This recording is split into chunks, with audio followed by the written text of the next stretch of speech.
आप शंकर के मंदिर में जलाधारी में भी एक लोटा पानी अगर चढ़ा रहे हैं तो वो हमारे पूर्वजों को मिलता है और उसका आशीर्वाद हमको प्राप्त होता है। वो जल मेरे माध्यम से पितृलोक में पहुंच जाएगा निश्चित। अगर आपके घर में कोई प्रकार का संकट है, कोई परेशानी है, रोग है, तकलीफ है, बीमारी है, पैसों का तंगाई है, तो समझना कि कुलदेवी की कृपा की कमी है। कोई कह रहे हैं हमारे काम रुक रहे हैं, कोई कह रहे हैं हमारे घर में क्लेश हो रहा है, कोई कह रहे हैं हमारे क्या नाम है, घर में नेगेटिव एनर्जी बहुत रहती है। कई लोग हमारे द्वंद क्लेश न जाने क्या क्या, हमारा व्यापार नहीं चल रहा है, हमारी दुकान नहीं चल रही है, हमारा परिवार आपस में ही भाई भाई में भ्रांतियां बनी हुई हैं, द्वंद होता है। ऐसी कई चीजों को हम बार बार सुनते हैं। हमारी कुलदेवी अगर हमसे प्रसन्न हो जाए तो मैं दावे से कह सकता हूँ 7 दिन में आपकी किस्मत बदल सकती है। जो आपके काम रुक रहे हैं वो चलने लग जाएंगे। आपके घर में अशांति है तो वो शांति में परिणत हो जाएगी। आपके घर में लड़ाइयां बहुत होती हैं वो कम हो जाएंगी। ये सब द्वंद कैसे होते हैं जानते हो? जब हमारे देवी देवता हमसे रुष्ट होते हैं।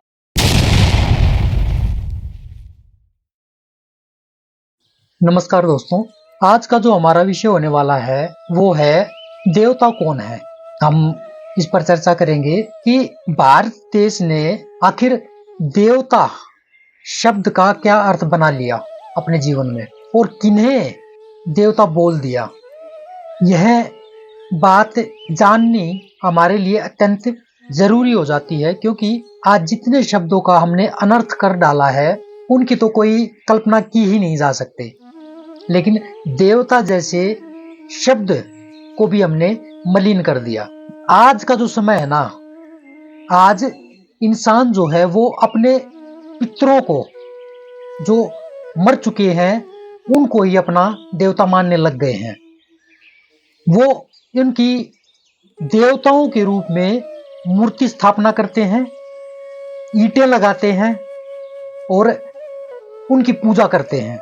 उन्हें लगता है कि इनके पूजन से उनके घर में शांति बनी रहेगी, कोई दुख नहीं आएगा, दर्द नहीं आएगा। इनको ना पूजने से हमारे घर में क्लेश होगा, लठ बजेंगे और न जाने क्या क्या हो जाएगा अगर इनकी पूजा न की तो। और हमें भी न जाने कौन कौन सी परेशानियों का सामना करना पड़ेगा। ये सब एक भ्रम पैदा कर लिया है कि अगर देवताओं को ना पूजा गया ये इस प्रकार की समस्याएं हमारे घर में पैदा हो जाएंगी। ये जो डर है ना, या फिर इसको कहे गलत अवधारणा, कुछ धूर्त, मूर्ख और गंदे लोगों ने हमारे दिमाग में बैठा दी हैं देवताओं को लेकर के कि यही देवता होते हैं। और हम खुद अज्ञान की वजह से, अंधविश्वास की वजह से इन सफेद ईंटों को पूजते चले जा रहे हैं, इनको सींचते चले जा रहे हैं। इतना अंधविश्वास हो गया है कि अगर कोई दुर्घटना या कोई समस्या हो जाती है तो सीधा दिमाग पे ये अटैक जाता है कि भाई हमारे तो देवता शायद नाराज हो गए, उनकी वजह से, उनकी नाराजगी की वजह से इस प्रकार की दुर्घटना हुई है। और अगले दिन पंडित के पास जाकर के अपने शक को और गहरा कराते हैं। अब पंडित भी क्या करे भाई, उसको भी तो अपना घर चलाना है। अब आपके जैसा कोई सत्यवादी और धार्मिक तो होता नहीं, उसको भी अपना घर चलाना है। अब पंडितों के झांसे में आकर के आप खूब धन लुटाते हैं और कामना करते हैं कि ये हमारे देवताओं को खुश कर देंगे। और कितना अंधविश्वास भाई, और कितना अंधविश्वास। हद तो तब होती है जब 5-5 और 10-10 रुपए में हम अपने देवताओं को खरीदने लग जाते हैं। ये तक बोलने में हमें शर्म नहीं आती कि हम अपने देवताओं को कहते कि मेरा ये काम, वो काम, फलाना डिमका, पता नहीं कौन कौन से काम करा देना, तुम्हें 1.25 रुपये का, 2 रुपये का, 5 रुपये का, 10 रुपये का प्रसाद चढ़ाऊंगा। ये तक शर्म नहीं आती बोलने में। ये तो सरासर उनको खरीदने वाली बात है ना भाई, रिश्वत देने वाली बात है। और एक सोचने वाली बात है, जरा थोड़ा सा खोपड़ा लगाइए, थोड़ी सी बुद्धि लगाइए, चलाइए इसको। ये स्थिर हो गई है। क्या देवता जिनको आप देवता कहते हैं, आपके छोटे से लालच के लिए, किसी काम को करने के लिए, क्या वो आपसे रिश्वत लेंगे? क्या वो आपसे पैसे लेंगे? क्या ऐसी मनसा है उनकी? क्या वो ऐसी मनसा रख भी सकते हैं जिन्हें आप देवता कहते हैं? या फिर वो देवता इतने बड़े मूर्ख हैं कि आप अपने बड़े बड़े काम करवाने के लिए उनको 5, 10, 15, 20 हजार रुपये दे करके मना लोगे? इतने मूर्ख हैं वो। थोड़ा सा सोचना चाहिए, हम जो कर रहे हैं क्या वो सही है? या फिर अंधविश्वास है? थोड़ी सी तो बुद्धि ईश्वर ने दी होगी ना, उसका प्रयोग कीजिए और सोचिए कि हम क्या कर रहे हैं, किनको हमने देवता बना लिया और देवता के पीछे क्या हमारी मनसा है, क्या हमारी मनोकामना है, और किस मनोकामना के पीछे हम स्वार्थवश हमने देवताओं का निर्माण कर लिया है। क्या सच में वो देवता है, 4 ईंट रखी वो देवता है? इस पर विचार कीजिए। अगर वास्तव में आप थोड़ा सा शब्दों की तरफ ध्यान दें तो आप पाएंगे कि देवता का अर्थ होता है देने वाला, लेने वाला नहीं, देने वाला। देवता वो जो केवल देता है, ना कि लेता है। अगर कोई हमसे वास्तव में लेता है तो फिर देवता नहीं, वो लेवता है। वो देवता नहीं, क्या है? लेवता। और लेवता को कौन पूछता है भाई? कोई नहीं पूछता, जो लेने वाला होता है उसको। जरा सोचिए, जिनको हमने ईंटों में बांध करके बैठा दिया है, या जो जा चुके हैं, मर चुके हैं, जिनको हम देवता के रूप में, पितरों के रूप में पूजते हैं, क्या वो सच में देवता हैं?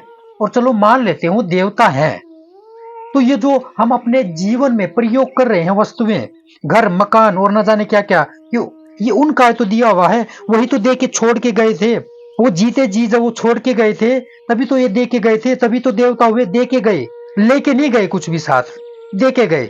अब इन पूर्वजों को किसने दिया? उनके पूर्वजों ने। उनके पूर्वजों को किसने दिया? उनके पूर्वजों ने। अगर इनका ऐसे ही श्रृंखलाबद्ध अंत देखा जाए तो अंत में मिलेगा कि किसने दिया? ईश्वर ने दिया। अंततः कौन बचे? ईश्वर, परमात्मा, प्रकृति। तो क्यों ना हम उसी ईश्वर को पूजे जिससे पूरा ये संसार बना है, जो एक एक कण में विद्यमान है, जो हर वस्तु में है, हर जीव में है, वो जड़ में है, वो चेतन में है। तो क्यों ना उसको ही पूजा जाए। अगर उदाहरण के तौर पर इसको समझा जाए तो मैं समझाना चाहूंगा, मैं बताना चाहूंगा कि मान लो एक संत है, एक विद्वान है और एक उनका शिष्य है। संत तो आखिर संत है, लेकिन शिष्य भी कम नहीं है, अर्थात वो भी खूब ज्ञानी है। तो आप बताइए, आप किसके पास जाना ज्यादा पसंद करेंगे? शिष्य के पास या गुरु के पास? गुरु के पास ही जाना पसंद करोगे, संत के पास ही जाना पसंद करोगे, ना कि शिष्य के पास। इसी प्रकार सभी का एक ही कर्ता धर्ता है और वो है ईश्वर। वो है ईश्वर। हमारे जो पितर हैं, देवता हैं, पूर्वज हैं, उनके भी कर्ता धर्ता कौन है? ईश्वर। तो इसलिए हमें किसे पूजना चाहिए? उस एक ईश्वर को, उस एक को, अद्वैत।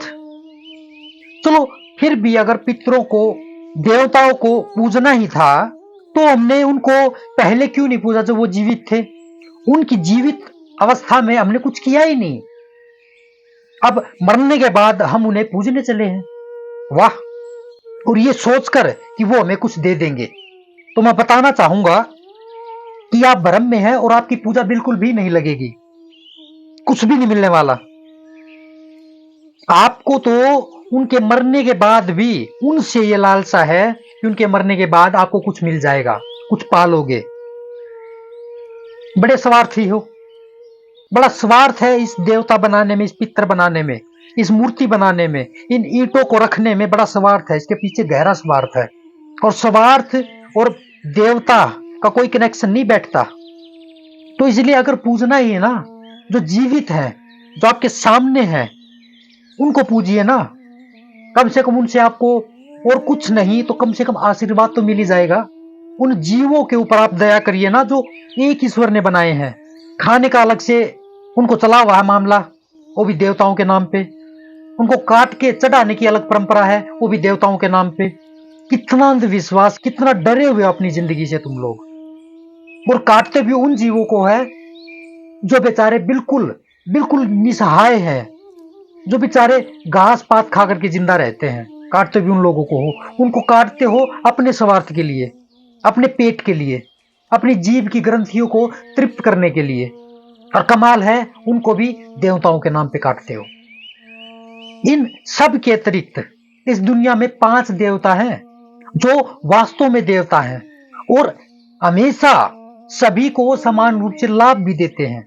चाहे वो हिंदू है, मुसलमान है, बौद्ध है, ईसाई है, पारसी है, कोई भी हो, उसके लिए सब समान है। ये किसी से कभी भी कोई भेदभाव नहीं करते। आगे हम जो डिस्कस करेंगे आने वाले वीडियो में, उसमें हम बताएंगे कि इन्हीं देवताओं को यज्ञ में प्रसन्न करने की बात कही गई है। जो यज्ञ हवन करते हैं ना, इन्हीं देवताओं को प्रसन्न करने की बात कही गई है। हम आने वाले वीडियो में इसका डिस्कस जरूर करेंगे, एक पूरा वीडियो ही बनाएंगे यज्ञ के ऊपर। ये 5 देवता हैं: पृथ्वी, अग्नि, वायु, जल, आकाश। ये सबका भला करते हैं। ये किसी के साथ कोई भेदभाव नहीं करते। बरसात आती है तो उसमें कोई भी नहाता है, धर्म का कोई लेना देना नहीं। अग्नि जलाती है या खाना पकाती है तो सबके लिए पकाती है, कोई भेदभाव नहीं। आकाश अगर सबको आश्रय दिए हुए है तो सबको दिए हुए है, किसी विशेष धर्म या जाति मजहब के साथ कोई दुर्व्यवहार नहीं करता। पानी से जो प्यास मिटती है वो किसी अलग से ये नहीं होता कि हिंदू की प्यास अलग है, मुसलमान की प्यास अलग है, ईसाई की प्यास अलग है, बौद्ध की प्यास अलग है, पारसी की प्यास अलग है। पानी सबको एक जैसी तृप्ति देता है, वो बस प्यास बुझाता है। इन्हीं पंचभूतों से तो हमारे शरीर का निर्माण हुआ है। इन्हीं 5 में से अगर कोई एक तत्व ऊपर नीचे दाएं बाएं हो जाता है तो हमारा शरीर जो वो अस्वस्थ हो जाता है, या कहें कि हमारे देवता रुष्ट हो जाते हैं, गड़बड़ हो जाती है पूरे शरीर में। हमारा शारीरिक मानसिक स्वास्थ्य बिगड़ने लगता है। अब आपके दिमाग में आएगा कि ये सारे के सारे देवता कैसे हैं। तो सबसे पहले बात कर लेते हैं पृथ्वी की। पृथ्वी सभी प्राणियों को अपनी गोद में संभाले हुए है और प्रत्येक जीव की आवश्यकता को पूरा करती है। हम जितने भी प्रकार की सब्जियां हैं, दालें हैं, जितनी दवाइयां हैं, कुछ भी जो है मनुष्य के, पशुओं के, सभी जीवों को खाने पीने का सब कुछ जो वो पृथ्वी प्रदान करती है। इसलिए पृथ्वी देवता है, देता है, सबसे बड़ा देवता है वो। अग्नि भी देवता है। अग्नि के कारण भोजन पकता है, बनता है, हमारे पेट में पचता है। हमारे शरीर में अग्नि है तभी तक हम जिंदा हैं। अग्नि निकल जाए तो ठंडे हो जाएंगे तुरंत, मामला साफ। ठंडा होने से तो सबको बचाए परमात्मा, इसलिए अग्नि देवता। अब हम सभी जानते हैं हमारे शरीर में 60% जल होता है, पानी होता है। इसलिए इस शरीर के बनने में जल देवता की अहम भूमिका है। इस धरा पर, इस पृथ्वी पर बिना पानी के तो कोई जीवित रह ही नहीं सकता। अतः जल भी हमारा देवता है। अब जितने भी चैतन्य जीव हैं, प्राणी हैं, उनके लिए वायु तो अत्यंत ही आवश्यक है। पानी और खाना ये तो थोड़ा सा लंबा अगर ना मिले तो जीवित रह सकते हैं, लेकिन सांस के बिना कैसे जीवित रहेंगे? ये प्राण वायु के बगैर कैसे जीवित रहेंगे? वायु बिना किसी भेदभाव के जीवों को प्राण देती है, तो वायु से बड़ा देवता तो कोई हुआ नहीं। आकाश यानी खाली स्थान, ये मनुष्य का शरीर और ये आकाश खाली स्थान से ही बना है। अगर ये खाली स्थान ही ना होता तो ना आकाश का निर्माण होता, ना मनुष्य का निर्माण होता, ना जीवों का, ना प्राणियों का निर्माण होता। अगर ये आकाश ही ना होता तो मनुष्य या सारे प्राणी अपनी क्रियाएं भी कहां करते? होते ही नहीं, फिर तो कुछ क्रियाएं नहीं होती। चलते फिरते कैसे, बोलते चलते कैसे? बिना आकाश के, बिना स्पेस के कुछ भी ना होता। वो श्वास भी नहीं ले सकते थे। ये रक्त प्रवाह बिना आकाश के नहीं हो पाता किसी भी प्राणी के, किसी भी मनुष्य के देह में। तो इसलिए आकाश भी देवता है। ये जो बातें मैंने इन 5 तत्वों के बारे में बताई, ये तो एक थोड़ा सा परिचय है इनका। अगर विस्तार से इनके बारे में जानोगे तो न जाने कितनी बातें आपके सामने निकल आएंगी इन 5 तत्वों के बारे में। ये 5 देवता इतने महान हैं जो हमें देते ही जा रहे हैं और हम इनको लगातार दूषित करते जा रहे हैं, इनका भक्षण करते जा रहे हैं। पर प्रकृति तो प्रकृति है, हम चाहे कितना भी भक्षण करें, कितना भी दूषित क्यों न कर ले, ये उसके उत्तर में हमें बहुत सारे रोग दे रही है, बहुत सारी समस्याओं का सामना हमें करना पड़ रहा है। वो उत्तर के रूप में प्रकृति की तरफ से हमें मिल रहे हैं। जैसे कोरोना आपने देखा, वो तो एक उदाहरण है। इसके अलावा और भी उदाहरण है। बाढ़ है, प्राकृतिक आपदाएं हैं, वो भी इसका उदाहरण है। हमने जो वायु के साथ, आकाश के साथ और भूमि के साथ जो कर दिया है, जंगलों को काट दिया है, वो क्या कर रहे हैं? वो प्रकृति को हम रुष्ट कर रहे हैं। हम प्रकृति को मना नहीं रहे हैं, हम रुष्ट कर रहे हैं उसको। और यही रुष्ट हुई प्रकृति हमें तमाचा जरूर मारेगी, मार रही है, और आने वाले समय में और बिगड़ेगा ये, क्योंकि हमारी भूख नहीं मिट रही ना। हम लगातार लालच के चलाए चलते जा रहे हैं ना, बिना बुद्धि के चल रहे हैं ना, तो इसका फल मिलेगा, अवश्य मिलेगा।